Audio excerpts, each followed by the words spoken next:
Yeah. Yeah, I want to ask as well, because we've been checking for about an hour, and there's only one real area I've not touched upon with, well, it's kind of two, but somewhat twofold, is food. I know I asked you about this before, because some sort of biscuits that you really liked, but that you can't get over here. But, like, what's the thing that you like the most in England that you don't have over there, and vice versa? Oh, flapjacks. You don't have flapjacks in Australia. I'm never going to Australia. That is absolutely fucking ridiculous. We have flapjacks. Outrageous. And I think they would have taken off since I've been here over the past 5 years. I hope so. I'll be livid. But flapjacks was not a normal thing. I can't handle that. Yeah. So food-wise, Yeah. okay, so you guys used to boil everything. Yeah. So we used to boil things. Right. Okay, so boiled meats. Yeah. Not very appetizing. Like, it's not a cultural food where you're like, oh, yay, let's celebrate this. School lunches was like Devon meat. Do you know what Devon is? I know the place Devon. Okay, so Devon meat is just pretty much processed B-grade trimmings of meat. Oh, like mechanically recovered. Where they blend up. That's most Frankfurters, in the back packets of Frankfurters, it says mechanically recovered chicken. Yeah. So it's like chicken has been basically turned to chicken nuggets and all that stuff. Yeah. And all the stuff that didn't make it into the nugget, we've pulled out the stringy, cartilage, horrible shit, and they've just blended that again. Whoever came up with mechanically recovered deserves like an award. That's so good. Like, I'd be curious to Google to see how big that industry is. It's like recovered meats. Oh. How much money do people spend on recovered meats, which would normally go into the bin or the trash or be fed to the dogs. It's a good business model, you know. So yeah, we used to get these, and it's hilarious now that I'm looking back at it. So when you buy dog food, you get these 2 kilo rolls that are like in a plastic wrap, and they've got like a little They metal. look like almost sausages. But So that's how you buy your Devon. yeah. And it cost you like $3, so £1.50 for 2 kilos of Devon, and that was our sandwich meat. And so, and cheese. So in America they have plastic cheese. Yeah. So we tend to have plastic cheese as well. You get the worst of both worlds. Oh, it was horrible. So you get Devon sandwiches with cheese and tomato sauce, and Devon and tomato sauce never really mixed well. And that would be your school lunch, and that's what you'd go with. And it was just like a basic sandwich, and you get your little treat. I mean, we went through World War I and II. We had to do like severe rationing, so that explains why our food took a big step back for like many decades after everyone else. Everyone else was like making all this fancy stuff, and in England it's like Marmite, which I love Marmite, but it's because we went through the war, we had to ration, and I'm not, even though other countries had to ration as well, just to clarify, there were many countries that had to ration and stuff, but not you. No, not you guys. You had no excuse. Yeah. I think it was World War II when we had our depression, the economy collapsed. I mean, your economy has collapsed, It's not, I've got a spotless record. But even then, that was good because, like, the government turned around. They're like, okay, everyone's out of work. No one has money. Everyone's kind of struggling. How can we make this a win? Let's commission a couple projects. And that was when the Harbour Bridge got built. And then so suddenly everyone who was unemployed could get a labour gig on the Harbour Bridge. They had a cool story. Everyone shared it. And so like now you'll have grandparents that worked on the Harbour Bridge, or it'd be in your family, or someone will have a black and white image somewhere where people are sitting there hammering rivets onto the Harbour Bridge. But that kind of uplifted everyone, which was kind of cool. Gave them a purpose, gave them something to do, and a wage, something they could spend their money on to at least stay above float. Where you guys, I have no idea historically what would have happened with you guys. You went through the same thing. Yeah, we've been through quite a lot of recession and stuff. But we were just getting involved with every war there was. A lot of time because we were the oppressors trying to stop things. And then we went through that nice little we're stopping fascists stage. And then we kind of regressed a little bit. We helped America with some dodgy wars because we owed them reparations from World War II. So we ironically became the oppressors and helped in Vietnam and things like that. But like not as much as America was involved in Vietnam, but we still did help. And then Afghanistan and Iraq and all that jazz. But it with the food stuff. So the flapjacks, which I'm so insulted by that you don't have good flapjacks over there.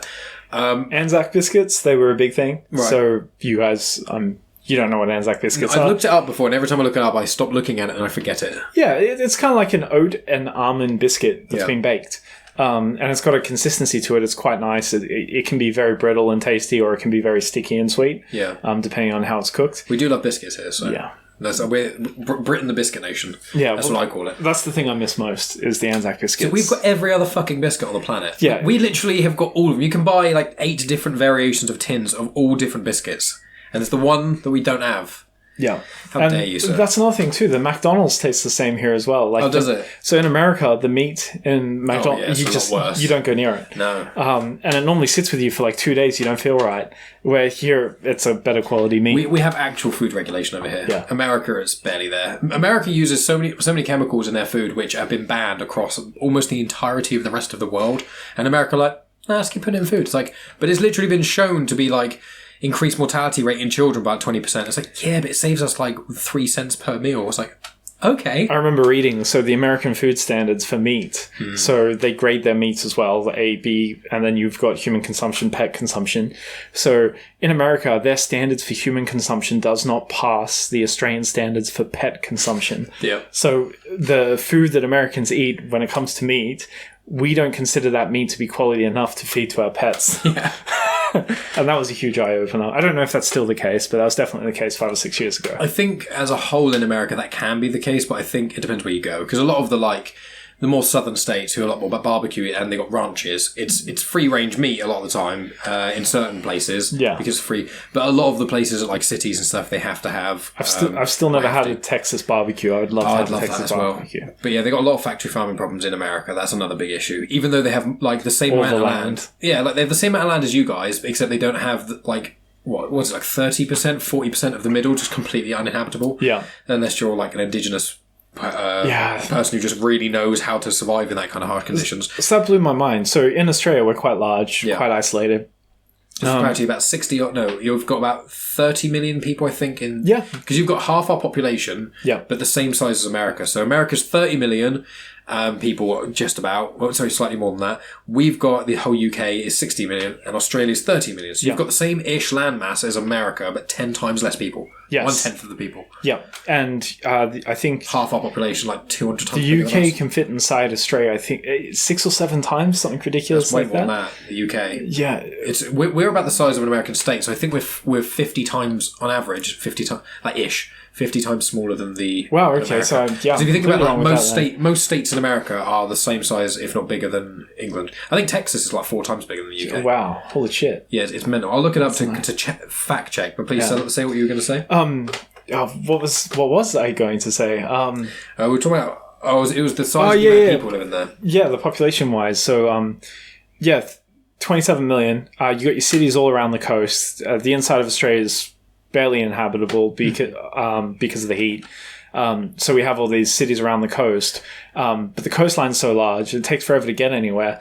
A lot of Australians, like, despite we have a reputation for traveling around the world, a lot of Australians don't actually travel. If you look at the stats, it's similar to America. Yeah, so we're so far to get anywhere, isn't it? Apart from some places in Asia. So it's a huge investment to travel. But then also, the majority of people in Australia haven't actually been to the different states.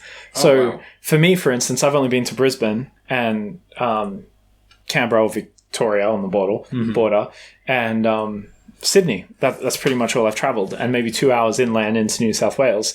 So I haven't been in Melbourne, WA, Northern Territory, and then Thailand, because that's the easiest, cheapest place to go to. Yep. And then if you're going to cross the water, cross the pond, go to the other side of the world, that's a fairly big investment to go do your ticket, and you're spending a day of travel, of flying, or a day and a half, 2 days before you recover. And it costs a lot of money, like, to get to Australia as well. It's not just the time. It's not just, if you want a week in Australia, you have to take out 9 days, if not 10 or 11. Yeah, and if you're also going to do a return trip, like, for a few, it's not worth traveling unless it's for more than a month, unless you're relatively well off. So a lot of Australians don't do much traveling at all, but the ones who do travel, they tend to go ham and they do all the traveling.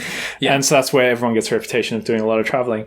In America, so when I did my hike, I got to towards Vancouver. And then as I went to hitchhike, so the idea was I was on the wrong side of the States and I had 2 weeks to get to the other side of the United States to catch a flight.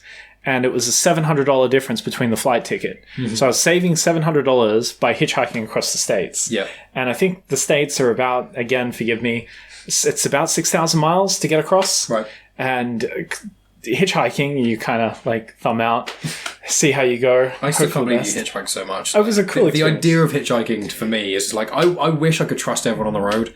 But like the fact that people trusting me as well is just like, I don't think I don't look not trustworthy, but trustworthy to let me in your car outside the road. Why is that weird guy, Star Wars tattoos, asking for a ride? What's he going to do? Sorry. So we had hiked for 3 months. Literally just like 2 pairs of clothes. So 1 pair of trousers. And some shorts. In my head, I'm having to make the adjustment. I'm like, don't say pants, because pants here is underwear, not trousers. Anyway, so we only had 2 sets of clothes. We're hiking, so we're doing like between 40 and 70 miles a day, carrying out rucksacks. Showers isn't really an option while you're hiking. Yeah. And you also don't want to carry extra clothes. So I carried 3 pairs of underwear or briefs, and then I think I got down to 2 because it was just easier to use 2 pairs. Yeah. And you can do your insides out, back to front, but you don't. You just kind of leave it the way it is. You make sure you get a good sweat on each day so the salt kind of cleans you, and then you keep going. Do you like wash off in streams and things like that? When there is streams, yeah. But the problem with that, the PCT goes up and down through elevations, and you'd be lucky to find a stream every couple of weeks. And then also time of day as well. If it's cold, like it was before summer was just hitting.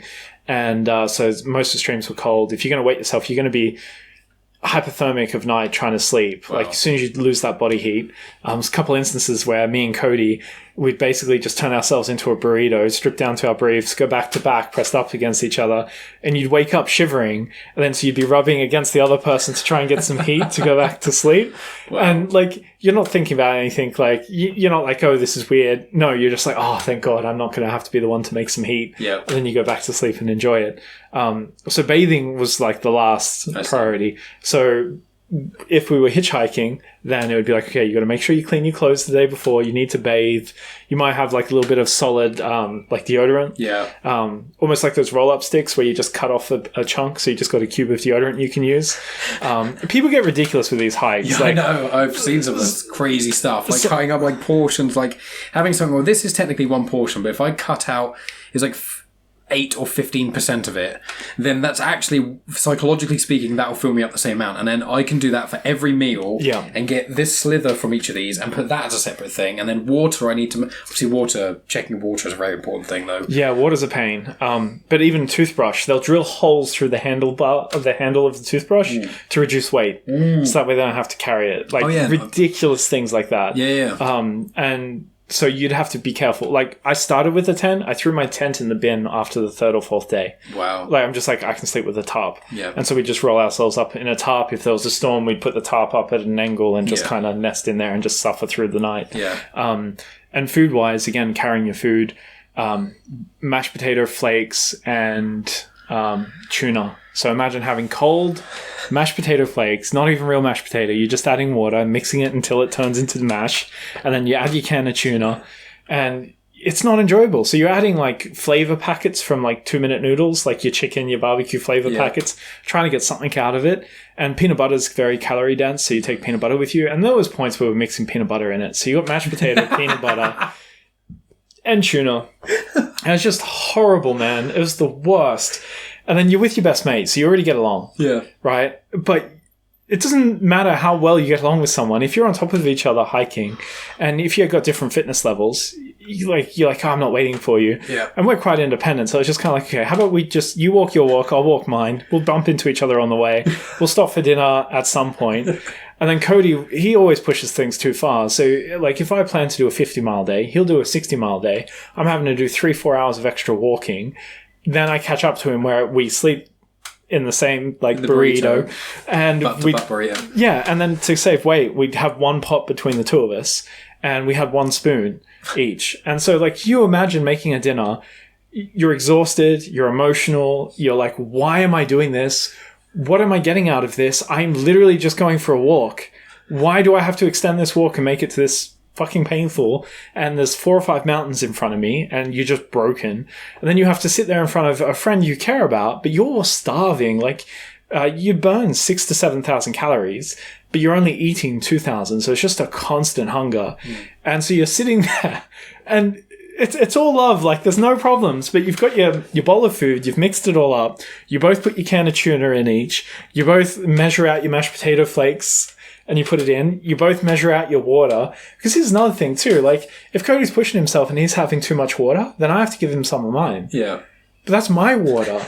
And if I want to push myself, I need that water. I can't let you have my water because I need my fucking water. Yeah. And so you don't want to run out of water or rely on each other for those things, because it's like they become no-goes. Like, they become red lines, and you learn them very quickly because you both suffer for it, and you suffer for your friend's mistakes, more or less. And so we'd be sitting there, we'd have the fire, and unconsciously, like, you'd never think about it. Like, if you eat a meal with someone, you're generous. Like, you let them eat type thing.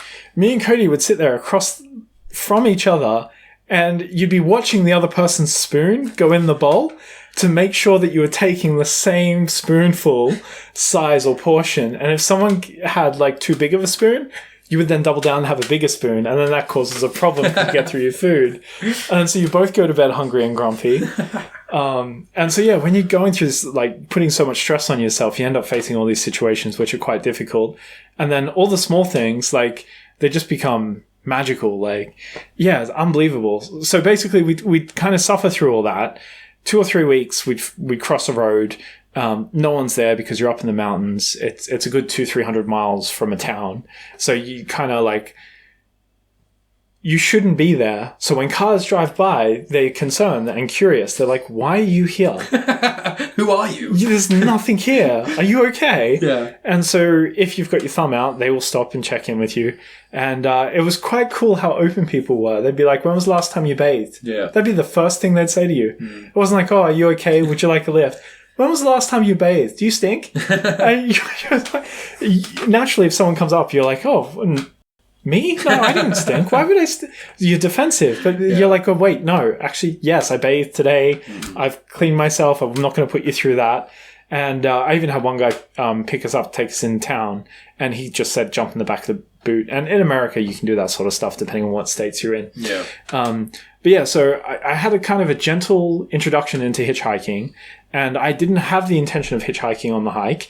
But when you have 20, 30, 40-mile road walks, walking on the road is so much harder than doing any hiking. Mentally, it's boring. Oh, it's the work. Walking in a straight line for an hour is harder than walking in a windy forest road for 2 hours. Yeah, 100%. And then it's just your senses. It's like being locked in a white room. And having unstable ground, it's just better for you. Like, you're not meant to... micro movements, isn't it? Yeah, where you just fatigue the muscle groups out on flat pavement. So they're the worst. And then cars would offer us lifts and be like, okay, cool.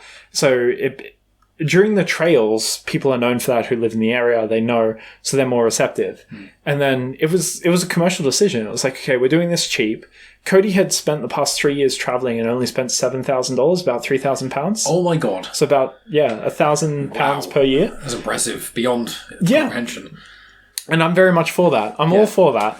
And so, and even when growing up at 16, we go to Coles or like the supermarket, and if we had a gaming night, it was like, okay, cool, we're poor. We can't get all the treats, but so we do yellow sticker hunts. And so we'd have $5 each, and we'd basically see who got the best, like, who's got the most calories, who's got the most carbs. We used to do something a little bit similar to when we used to go to music festivals when we were sort of college, so when we were like 16 to 20, sort of, we're 16 to 19 before we had actual, like, our own disposable income, bar maybe like a job around the holiday season. So we were like, I've saved up for this festival. My parents bought me the ticket for my birthday or Christmas, whatever. But then all the other money I've had to raise myself. So when you're in the supermarket, it's like, I cannot spend this before drinking or anything like that. It was like, I cannot spend more than like £11.50, and I have to try and figure out how I'm going to eat for 4 days in a tent. That's like, not only that I'm going to want to eat, but I actually physically can make. And also that I'm going to want for 4 bloody days. Because I made the mistake the first festival I went to. I was like, I'll buy all the stuff I like. By the second day, maybe the third, I didn't like that stuff anymore. And it took me many weeks to get used to it. Just party rings. I just lived on them. And they're so fucking dry. I don't know why I chose them. But they were my favourite at the time. And now I don't like party rings anywhere near as much as I used to. So it's that game. It would be super satisfying when you just make the most out of nothing. Yeah. And like, it'd get to the point with us, like, we'd be going to LAN parties and stuff. And then me and Cody would be showing up with like cheese and onion bread rolls and like meat that was just on its expiry date. Yeah. So it'd be like, everyone would be eating their munchies and we'd be like, hey, do you have a frying pan? Yeah. Can I use the microwave? Do you have a mixing bowl? I've got this macaroni and cheese pan. I'm going to have macaroni and cheese while everyone else is eating their pizza and their Snickers bars and everything else. So frugal, but fun. And that $5 rule is something me and Alice now do as well. So when we have nights off where it's just like, hey, let's play games or have a night together, it's not let's splurge. It's like, okay, cool, here's your budget, here's my budget. We go off on our hunts and then we bring back our hordes of food together and see what each other's got. We could each choose like one savoury thing, one sweet thing, and then one other thing. That's basically it. You can't have any more. So yeah, moving back to the hitchhiking. Yeah. So being picked up, engaging with strangers you've never met before, all those sort of social things you kind of get used to. You become more of an open person. Yeah. And people are so interesting over in America. They're very welcoming, I've heard as well. The vast majority, especially without getting into politics, if you're a white dude. Yeah. If you're a 30-year-old white dude in America, most people, if you're hitchhiking and stuff like that, will probably be alright with you, you know, when it comes to a lot of American culture, because they're just like, no worries. And it's a weird thing. The diversity in America as well, even when they have prejudice and stereotypes and things like that, which might be old school that have carried on, they're still diverse enough that you have alternate groups in the same areas. Exactly. Yeah. So if you do have any negative experiences, at the same point, the next day, or you can go 500 miles away from where you are and then have a completely different experience. So hitchhiking, we were disheveled. We had horrible clothes with stains on them. We had worn them in. Like I'm talking like 2 pairs of briefs for 3-month period. Yeah, like that's commitment. That's rough. That's I don't know if I'd use the words commitment. Maybe it's commitment from those underwear from not just dying, not just ripping themselves apart, and be like, I can't live like this anymore. Slight tangent. Yeah, polyester. Never ever buy polyester underwear or pants. I've got bamboo underwear on. That's my favourite. Made of the bamboo threads. It's so comfy. Fair enough. I swear by it. The polyester. So the cotton will deteriorate, but the polyester has no stretch in it. Yeah. So I had briefs on, and because I'm hiking, my thighs are growing a little bit while I'm also losing weight. But the briefs would dig into the thighs. The polyester is like a nylon rope that's getting dragged across your skin. So you got to talc up. But that's extra weight. Yeah, exactly. So yeah, it got bad. So I had to go buy new underwear as well because the polyester cut into my thighs so bad. It was almost like an open wound where it was just bleeding. And I've been through that kind of thing. You stop the bleeding with pressure, you let it scab over, but then the moisture from your body through doing the hike and the sweating... The scab just falls straight off. It just rub opens, it with the polyester. It opens back up again. So you've got like this open wound on either side. The salt's going in there. Into your legs. Fuck. And I remember I was just like... blood stains on the insides of my thighs. And you can't put plaster on there. Nope. It doesn't work. It's too slippery. And the area it's in, you can't put plaster on your inner thigh. And as you sweat, the salt is pouring over the wounds. Yep. And so you're getting this stinging sensation every time you do big movements. Yep. And so you do these little shuffles, which means the rope's then just doing these little cuts instead of doing these long drags. And so it's just a different type of pain. Yeah, you can't put tissue in there because the tissue just gets disintegrated into the wound as well. And then so you go to sleep and then the wound would seal and the pants or the underwear would then stick to you. And in the morning you get up and you'd be taking small steps because peeling that polyester off the wound again is just excruciatingly painful. And it got so bad, I'm like, I need a couple days to recover. So we booked a cheap hotel in this little village and just rocked out. Have you any beds? Yes, sweet. Oh, hikers. Yeah, you're a bit early in the season. Yes, we're a bit early in the season. Our discount rate. So we paid like $20 for a room. Nice. And they had a shower. And I remember how disgusted I was with myself when I took my trousers off and there's just lines of blood all down my legs, down to my ankles. And I had to like sit there with tissues and clean myself up, and I just felt horrible. And then I remember sitting there thinking, like, again, you might want to take this part out of the podcast, but it's like... I'm happy to hear it.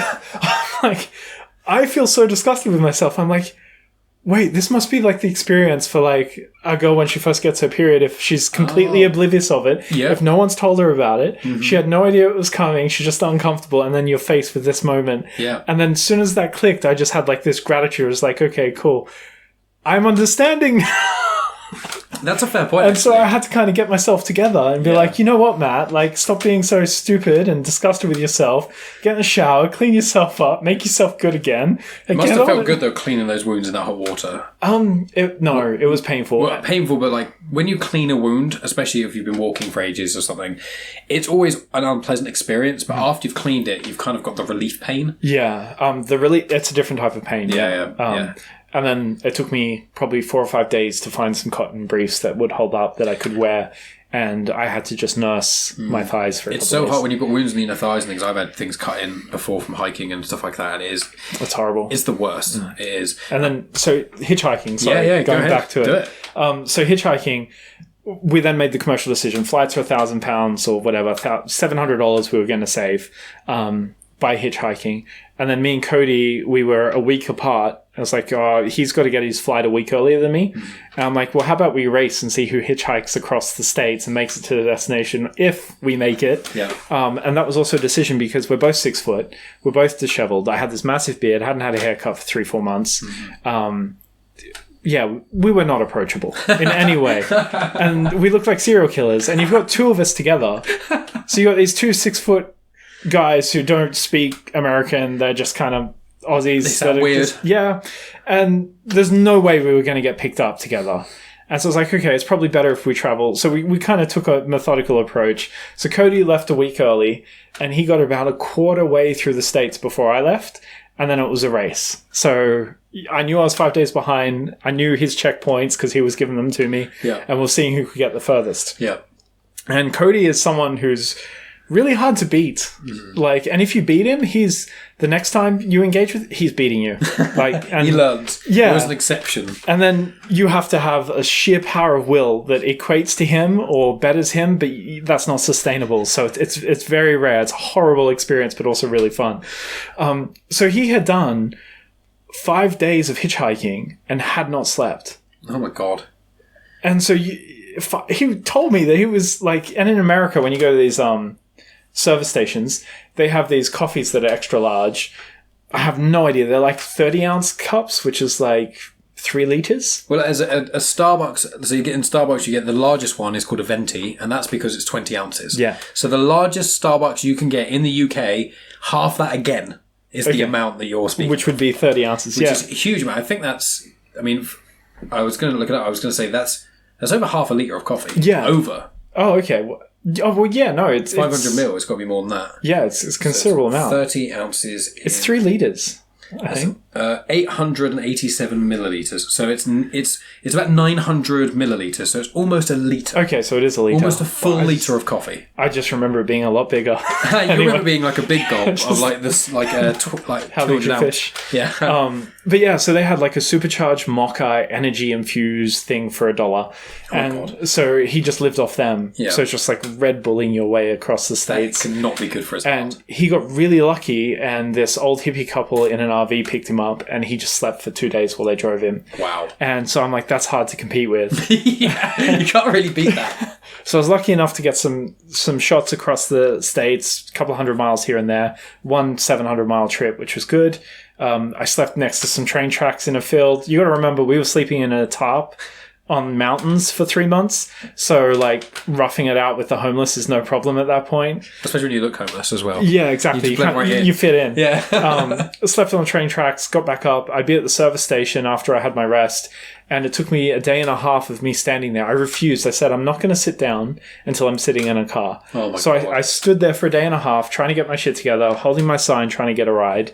And this southern guy from Georgia who's doing his track as a courier in his Dodge Ram, he was an absolute asshole. Right. He'd come up to me and be like, oh, where are you going? And I'm like excited, like, I've got a ride. Yes. I'm heading that way. He's like, oh yeah, I'm going that way. I'm like, nice. And then he pays for his fuel and he's like, have a good night. And then he walks out and he leaves. Wow. I'm just like, soul is crushed at this point because I'm already a couple days into this hitchhike and I'm stuck more or less. Anyway, the next morning he comes back in again. He's like, oh, you're still here. It's like, yep, still here waiting for a ride. And I said to him, how was your trip? Did you make it all the way down to Georgia and back? He's like, no, I just slept in the back of the cab.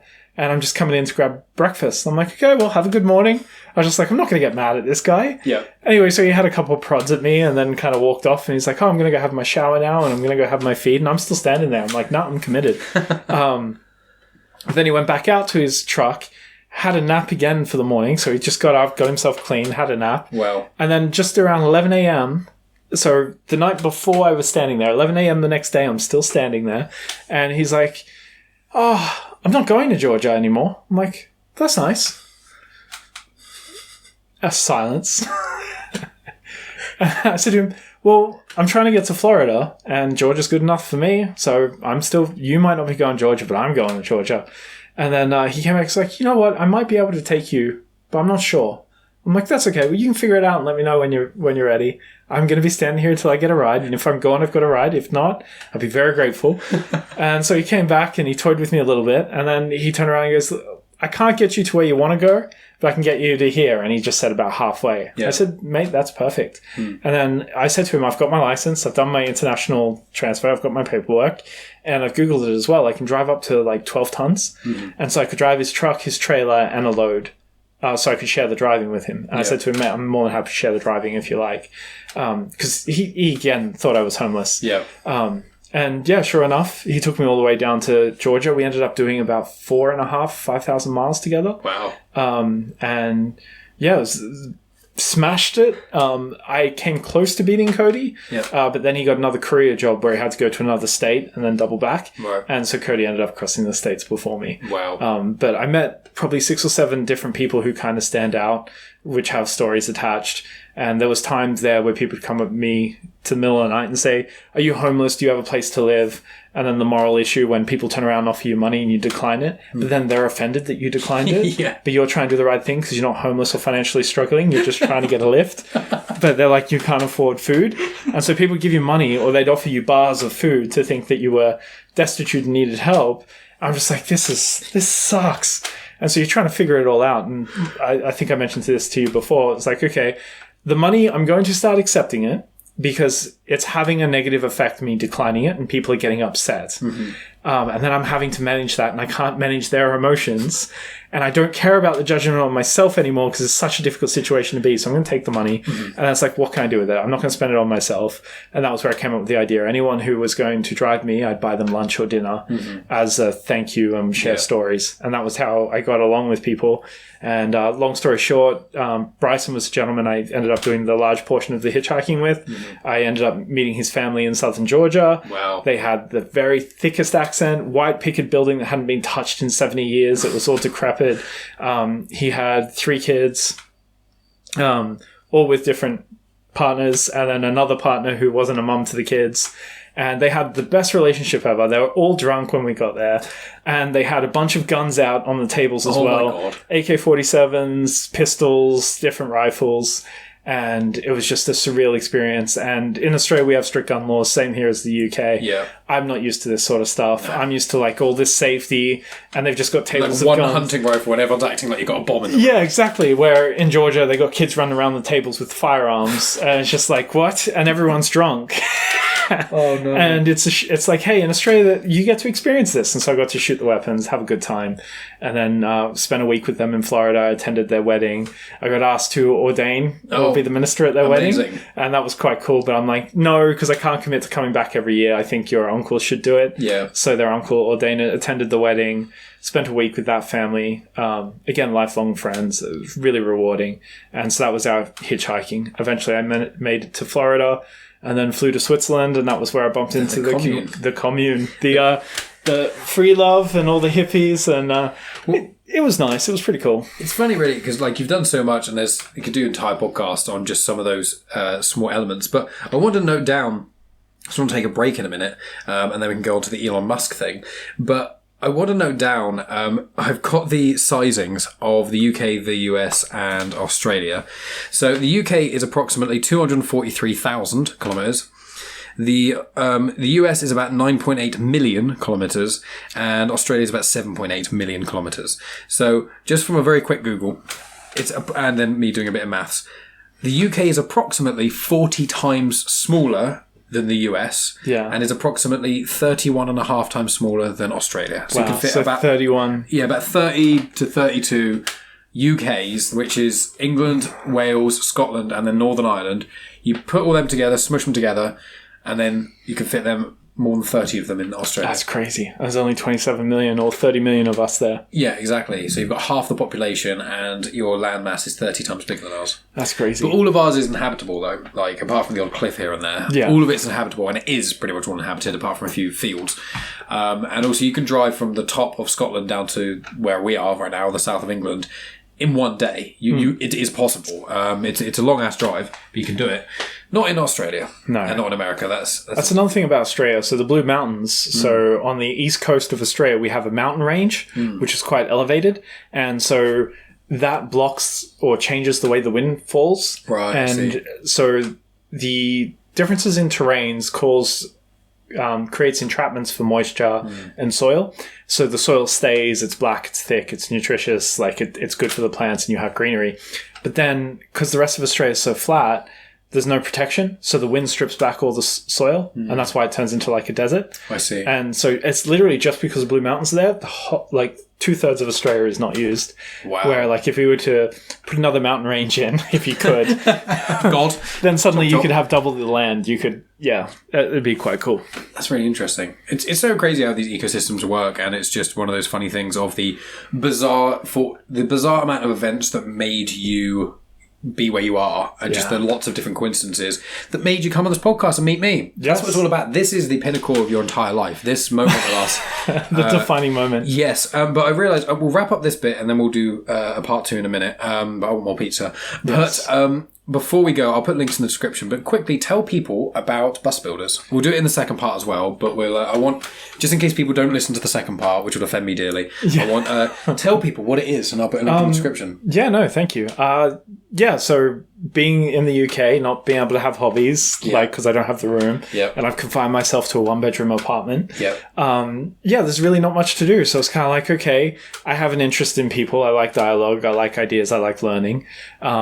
People who triggering people or provoking people. Controversial people. I disagree with them, and so then I do a deep dive on them out of curiosity, and I find I agree with some things and I disagree with others, and I also have a sense of humor, so I like people who are quite comic. And and the worldview. So like, you're only exposed to so many ideas. It's normally limited to school. The idea of podcasts is to share knowledge. You get exposed to your interests and you get to do deep dives, and it's got that social aspect of it as well. So I had regressed into living off podcasts. It was one of the reasons we bonded when you started working at Gallagher, wasn't it? Yeah. You were like, if you do know what a podcast is, and I was like, oh God, I've been podcasting for like 5 years. Yes, I do. Do you know who Joe Rogan is? Matt, no. That was quite cool, actually. One of our colleagues said when they met you, he doesn't work there anymore, but he said when he met you, he's like, well, as soon as I met Matt, I knew, we've got another mic, haven't we? Just because, like, as it was an insult to you or to me, depending, but more of just the interests in podcasting and the expanded knowledge. Yeah, well, again, it's stories, so people are drawn to stories. So that was quite cool when we met and we did speak about podcasts. It wasn't even a conversation. It was just like name drops and then ideas or concepts, and you wouldn't even complete the concept or idea. It would just be like either nod or no. Yeah, and it was like, oh yeah, that concept from this person in this podcast. Yes, I heard that and agree with certain aspects of that. And then another podcast. Yeah, and so that was quite cool.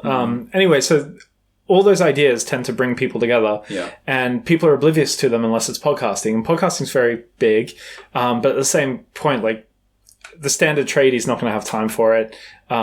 The mum at home or the hardworking dad, it's only people like, forgive me, everyone, it's only people who have nothing to do, like you listen to podcasts. Yeah, but we all throwing shade at you. We all got small worlds. But then also, like, that's the reward from it as well. It's almost like going to school or studying again. You're just trading stories and listening to stories, which is rewarding in itself. Yeah. So there's individuals that I like or enjoy, sometimes for the right reasons, sometimes for the wrong reasons. And they're iconic people and they're part of the culture. And a few of them, like Andrew Huberman is a good one. He's a general sort of science guy, and he does a lot on protocols in health. So like tearing apart your life systematically and like, you know, being very structured and rigid in your routine to kind of better your life, which is a bit excessive for most. But then he's got this huge cult following, and the sense of humor kind of comes there, which makes the stories funny and you're drawn to it. And so I quite enjoy his takes and like the highlights. And hopefully he's releasing a book soon. Jocko Willink's another one where he's released a few books, which is, they kind of embody principles that I value. I might not apply them in the same way. David Goggins as well. Yeah, David Goggins. Kind of extreme motivation in a way. Yeah, exactly. Walk it off. Stop complaining, get it done. But then you've got conversationalists as well. Yeah. Rogan and obviously Jordan Peterson, which we'll have a conversation at some point, maybe after the Musk one, not today. We'll have a conversation about Jordan Peterson because I think a lot of people have a lot of angry feelings towards him.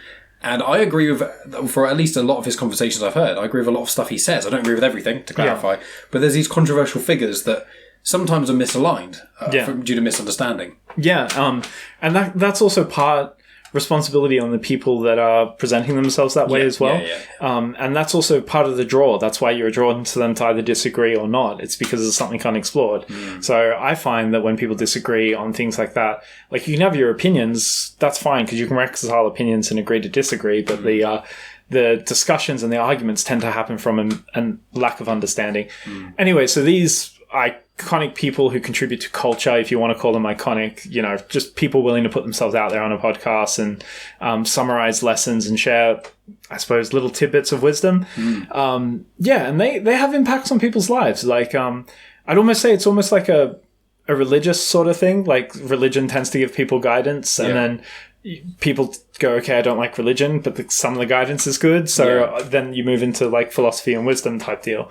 And that's, again, where all the messages tend to be the similar message across the same sort of narrative, spread amongst different people from different aspects. Anyway, so with the books, I quite like Goggins. Yeah. I like that when I see him, in my head, it's who's going to carry the boats, stay hard, and just little moments that kind of stick out to me that I'll probably never forget and I'll carry with them. And I'm sure when I have a kid and he's upset, I'll be like, who's going to carry the boats? And I want him to scream back at me, I'm going to carry the boats. I just watch him march along doing something he doesn't want to do. Yeah. So I decided I was looking for ways to have a hobby, saving for a deposit for a house. It's kind of okay, if I'm going to try, because most people don't try to start their own business, or it's a big amount of effort and it's a big push to try and do something, put it together. And it's a lot of learning too, especially when you've got no idea what you're doing. Yeah. So I decided I like the idea of doing concrete busts and stone busts, all the Greek statues of all the famous people and heroes throughout history. And it's you've got these influential people that are academic or cultural, that are quite important. History should remember them, and they have value in their messages. And it's also a conversational piece when you're at home. Yeah. So I thought, okay, I'm going to have a try, see if I can make a stone bust. And I did some research and looking at artificial stones and hydraulic presses to press them all in. And you'd already in the past made planters and things as well. Yeah. Which I have got a few of. Yeah, so the planters was part of trying to explore that to see if I could do it. And so, made these concrete busts of these figures. So I've Joe Rogan, Jarka, Goggins, JP's in there. Yeah. There's a guy, Derek, from More Plates, More Dates, which is, he's a very interesting and niche type figure. He tends to critique people on their use of steroids. Right. So he tends to go after all the bodybuilders that claim that they're natural or not. But then he's also part of he promotes self-development. He has a good sense of humor, and he's got a personality, so he's quite cool. And you've got some quite cool ones as well coming up, which when this comes out, you'll be in the midst of that. So if you're willing to say what they're going to be, if you don't want to say them yet, that's fine. But you can throw some ideas out of the other individuals that are going to be coming, because the story's at this point still quite fresh and new. Yeah, so it's been up for 2 weeks. I've got 10 busts up at the moment. And I'm quite grateful for the sales I've got so far. So, I'm over the moon about it, selling 30 busts over my first 2 weeks. Yeah, it's amazing. And at the moment, it's just getting some exposure out there, getting people involved. And I love the idea of introducing people to the podcast or the individual and their books. Yeah. So I'd like to partner the concrete bus with the books. Mm-hmm. That way I'm not just profiting for myself, but I'm also passing that back to the individuals by recommending them to buy the books or providing them with the links. The new set, so I'm hoping to go from 10 to 20. And then the biggest ones at the moment, America, to my surprise, I didn't intend to sell to America, but the majority of the orders have come from across the pond. Yeah. So I've had to set up international shipping, and that's worked. And so Russell Brand's going to be part of the next one. JFK Jr., again, very controversial and you've also person. I've been cutting you off when you've been going on to say other figures, but you have got Clinton and Trump, because those are both very polarizing figures. Yes. Very polarizing figures. Yes. So you want to have them both there, you know? Yeah, so I've got Trump in there at the moment, and I have a figure of Hillary Clinton. Yeah. And this is for my own humor, and it might be to my own detriment as well. So if people do order a Trump, it doesn't say it anywhere on the website, but they get a Trump and they also get a Hillary Clinton. And that's just for a bit of fun for me. Yeah. And then also if someone orders a Hillary Clinton, then they get a Trump with Hillary as well, which I quite like. Yeah, that's quite a funny thing, because they're such polarizing figures especially. Yeah, and then you don't want to knock someone when they're down. Yeah. People's opinions, political, are diverse, and they're very they separate people quite a lot. I don't believe Joe Biden's got his stuff together. Like, I'm surprised you didn't make a Joe Biden one, actually. Yeah, so I'm thinking about doing that, making a Joe Biden one, and that's also just to make sure that I'm representing everyone. Yeah, and that's just a bit of inclusion, and the sales will speak for themselves. Yeah. This Robert Kennedy Jr. Yeah. He's interesting. He's one of the most knowledgeable people and well-spoken people running. Mm-hmm. I don't agree with most of the stuff he says, but for the sake of having a discussion, he's willing to have the discussion with people. So his popularity is fantastic. And the fact that he can bring those discussions to everyone is amazing, because anyone who disagrees with him, they're going to have to elevate their points of view to be able to contend, because he's spent so much time. But yeah, so JFK, Robert Kennedy Jr., Trump, Hillary, and possibly Biden. I've got historical figures coming out as well, so that would be Tesla, Edison, Stephen Hawking's coming out. Einstein, yes. I've also, white guy who likes rap, of course. You chose the two, probably, you got the two which other people would know about the most. I think the stereotype of white people liking rap is these two figures that you've chosen are probably the two most known figures. Yeah, exactly, which is, so I've got Snoop Dogg, I've got Eminem, of course. If you're a 90s kid, Eminem. Yeah, 100%. I do love Eminem. I've got Donald Glover, so Childish Gambino. Mm-hmm. He's quite cool.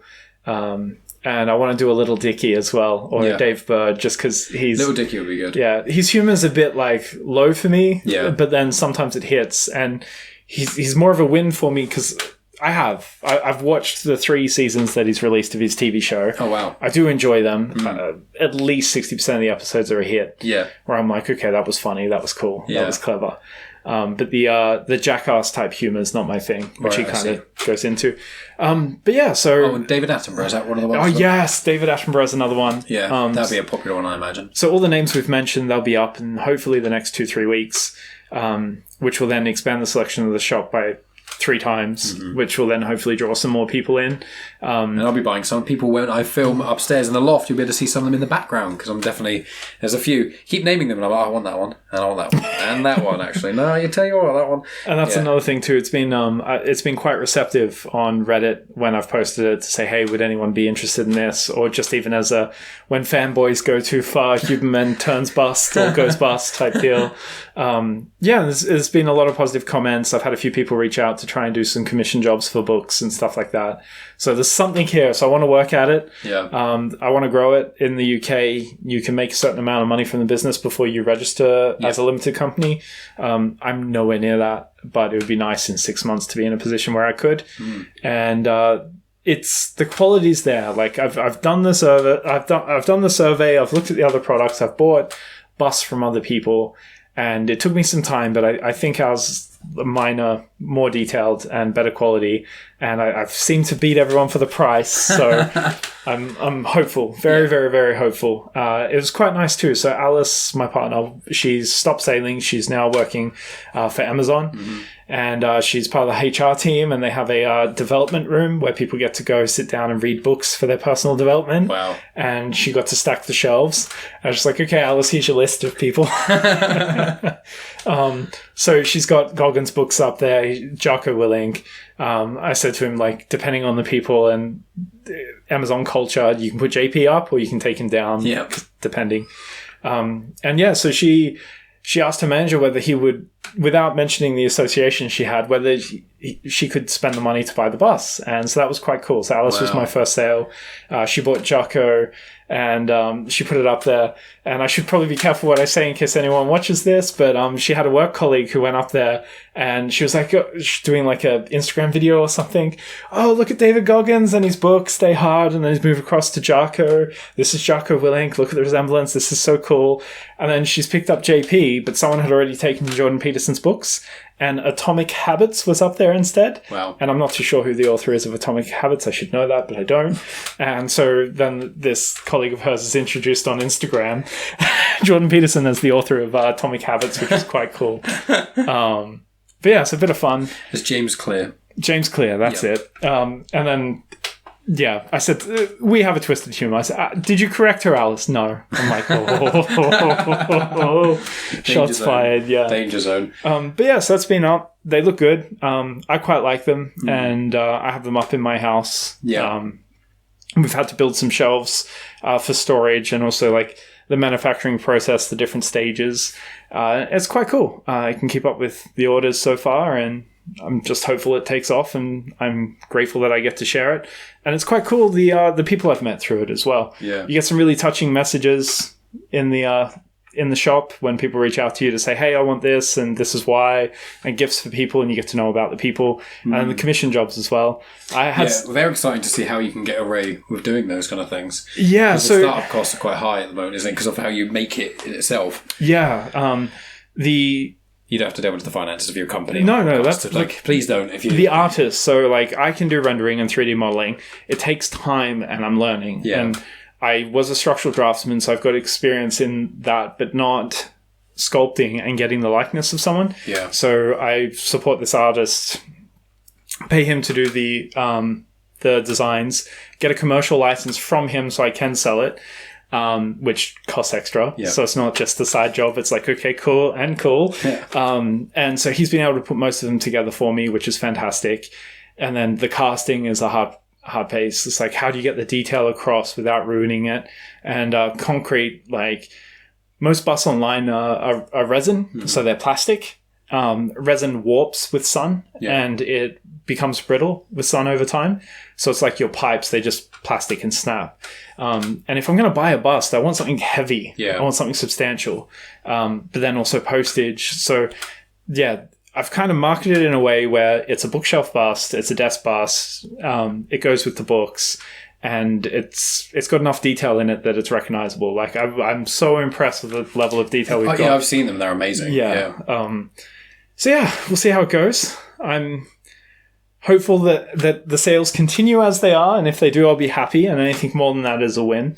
I think your new editions will definitely help spread to a wider, more standard audience, because I can think of, 5 of your busts I want, but I can think of a few you've mentioned that specifically some of the listeners will be like, maybe. And then once we also have to move in November. Yeah. So the place we're moving to will have room for me to actually take up this hobby. It won't be a 1-bedroom apartment. Yeah. Because basically I've had to negotiate with Alice and remove the dining room table out of the out of the living room. And so now we have this industrial shelving unit with a table sander and a disc sander and a cement mixer and these 60-gallon drums full of cement and sand and aggregates and sealers. And it's a right mess, but we're having fun with it.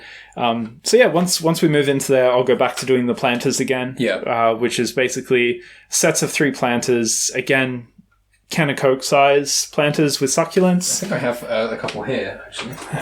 You made as prototypes. Yeah, and they're themes. So the Star Wars themes, again, whatever's relevant in culture that people like. So you got the Star Wars one, C-3PO, R2-D2, the Death Star with cactuses in them and stuff. I realised I should have moved these upstairs ages ago. I've got the other ones, but this is an unboxing video, even though for something that you can't actually get at the moment. Now those ones are lethal. Yes. Those ones are lethal. You've got to be careful you don't touch that, because that will be stuck in it. There you go. And then we did helmets as well for the different characters. So Stormtrooper, Darth Vader, and Mandalorian. Yeah, Boba Fett / Mandalorian. That's Boba Fett, yep. Yeah, however one wants to do it. And then that was a Stormtrooper, which was quite cool. Yeah, and I've got 3PO and R2 in the lounge. So I need to remember. I keep forgetting this box is here. Now I feel really bad, but it worked out for the podcast of just these kind of ideas. But these are the kind of quality that they're heavy and they're great. I love them. Yeah, they're quite So cool. I'm not going to put them back in the box. I need to put them upstairs in my podcasting space. We'll put them behind us. Yeah. So they're the kind of quality you can expect. They're the kind of things. So I've already got some. But yeah, check out Bust Builders. And what's your nice little motto?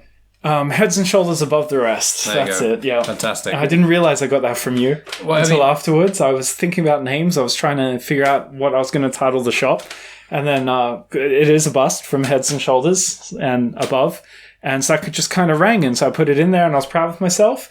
And then 2 weeks later, I'm sitting at my desk, and I hear you say, "Oh, well, that's Head and Shoulders above something." I'm just like, "You bastard! That's where I got it from. It came from you." Yeah. It's quite a common English thing to say, so, you know. Yeah. But yeah, I'll put details in the description for all of that jazz, and, you know, we'll have more shows. In fact, we're going to record another one in a bit. But we're going to have, you know, Matt on more frequently, but Bus Builders will always be in the description of those episodes and things. And as more stuff comes out, we'll share more on social media. Cool. So thank you, Matt, for telling us all about Australia and your time travelling and hitchhiking and all that jazz, as well as Bus Builders. Yeah. And, well, you can say bye to the audience, but we're going to leave this area and we'll still be hanging out. So. That's it. Yeah, pizza. Time for pizza and some drinks and some fresh air too. It's really it's stuffy in here. It does get stuffy. Well, thank you for the plug and thanks for having me on. First time in front of a camera, so hopefully it gets better over time. But we'll see. Quite keen. We'll see if there's a change of the matt evolution. I don't know. I shouldn't have said anything. That was a terrible thing. That's all right. But friends, thank you. We appreciate you listening, and we'll talk to you very soon. Ta.